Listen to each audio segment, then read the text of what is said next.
जय हिमालय जय भारत। हिमालय लोग यूट्यूब चैनल में आपका स्वागत है और मैं हूं जर्नलिस्ट डॉक्टर हरीश चंद्र लखा।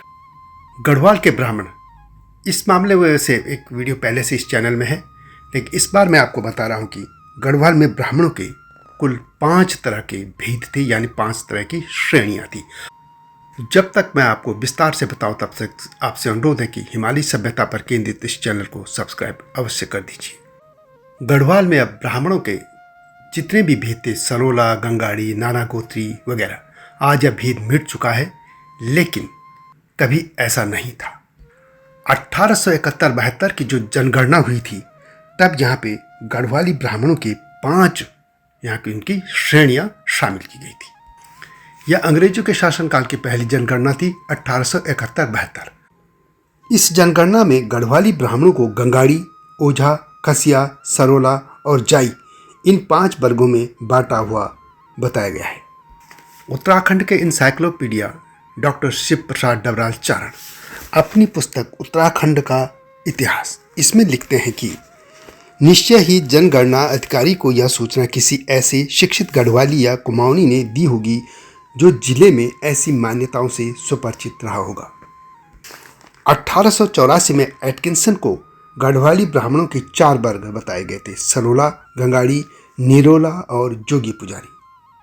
1894 में पौ को सरोला, गंगाड़ी, खस ब्राह्मण और निम्न ब्राह्मण, गढ़वाली ब्राह्मणों के ये 4 वर्ग विदित थे। 1815 में पातीराम ने गढ़वाली ब्राह्मणों को सरोला, गंगाड़ी और निरोला, इन 3 वर्गों में बांटा था, तथा 1820 में रतूड़ी यानी हरिकृष्ण रतूड़ी ने इसी भेद को सिर्फ सरोला, गंगाड़ी और नाना गोत्री या खस ब्राह्मण, इन 3 वर्गों में विभाजित किया गया था। यानी जो ब्राह्मणों के भेद थे वो लगातार कम होते जा रहे थे। धीरे धीरे 5 से फिर 4 हुए, 4 से 3 में सिमट गए थे। टिहरी रियासत के दीवान उमादत्त डंगवाल का भी यही मत था। यानी 20वीं शताब्दी की शुरुआत में गढ़वाली ब्राह्मणों की जो श्रेणियां थी वो 3 में ही रहने की बात होने लग गई थी। यह विभाजन जब 20वीं शताब्दी खत्म हो गई थी, होने लग गई थी, अंत के दौर में थी, तब ये सारे भेद भी मिट गए थे। यानी न सरोला रह गया था, न गंगाड़ी रह गया था, न कोई नाना गोती रह गया था।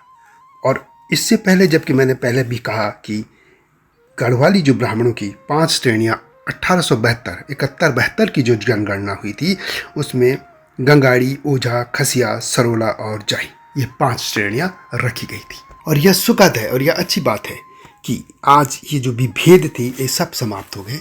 यह कहीं भी अब कोई इसकी चर्चा नहीं करता। मैं भी सिर्फ एक इतिहास की बात कर रहा हूँ। मैं इस परंपराओं को बिल्कुल भी नहीं मानता। मनुष्य एक है और एक ही होना चाहिए, लेकिन चूंकि इतिहास है हमारा और इतिहास में ये दर्ज था, मैं सिर्फ यही बता रहा हूँ। जैसे कि मैंने पहले भी जो वीडियो है मेरी, उसमें ये कहा था कि सरोला और गंगाड़ी, मुख्यतः ये 2 श्रेणियाँ रह गई थी, और सर का सरोला, गाढ़ का गंगाड़ी। इस उक्ति के अनुसार सर अर्थात ऊंचे पहाड़ों के निवासी ब्राह्मण जो थे वो सरोला कहलाते थे, और गाढ़ अर्थात गंगा घाटी या नदी घाटियों के निवासी ब्राह्मणों को गंगाड़ी कहा जाने लगा था। गढ़वाली में गंगार का अर्थ है गंगा जी या नदियों की निचली घाटी। ऊंचे पर्वतों के निवासी जैसे पैनखंडा के भोटांतिक और नेवंग के जाड़, गढ़वाल और टिहरी के सभी निवासियों को उनके प्रदेश के कम ऊंचे क्षेत्रों में बसे हैं, इसलिए गंगाड़ी कहते हैं। वैसे जो इतिहास बताता है कि सरोला, गंगाड़ी सभी एक ही तरह के सबसे रीति रिवाज थे, सब थे, विद्वान थे, वे ज्योतिष के थे विद्वान, कर्मकांडी थे, आयुर्वेद के विद्वान थे। बस सिर्फ एक ही भेद उनमें यह था कि सरोला के भात का पकाया भात सभी लोग खा लेते थे, जबकि गंगाड़ी के पकाया भात, जो उनका हाथ से जो भात पकता था, उनको उनके रिश्तेदारी खाते थे। क्योंकि उन दौरान इस तरह खान पीन का बहुत शुद्धता का बोध था, तो इसलिए ये चीज़ें थी। और परमार राजवंश ने भी यही प्रथा शुरू की थी, तो यही चलता रहा। लेकिन आज ये अच्छी बात है कि सब भेद मिट चुके हैं। चूँकि मध्यकाल में खान पान की शुद्धता को सबसे अधिक महत्व दिया जाता था, विभिन्न जातियों की सामाजिक स्थिति के निर्णय के लिए इसी मापदंड को वरीयता दी जाती थी।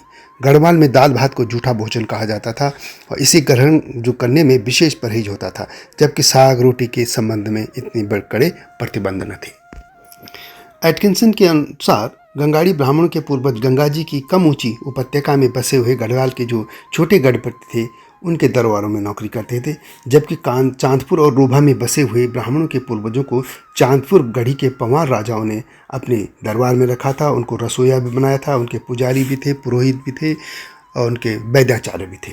तो इससे वे सरोला कहलाए। और उन्हीं ब्राह्मणों के वंशजों को राजा ने अपने रसोईया की जाति के ब्राह्मण जो थे सेना के लिए भी भोजन तैयार करने का काम सौंपा था, और ये भी आदेश दिया था कि उनका हाथ से जो भात पकाया जाएगा या भोजन पकाया जाएगा वह सभी गढ़वालियों के लिए ग्राह्य होगा। और यह आदेश आज तक चलता रहा है।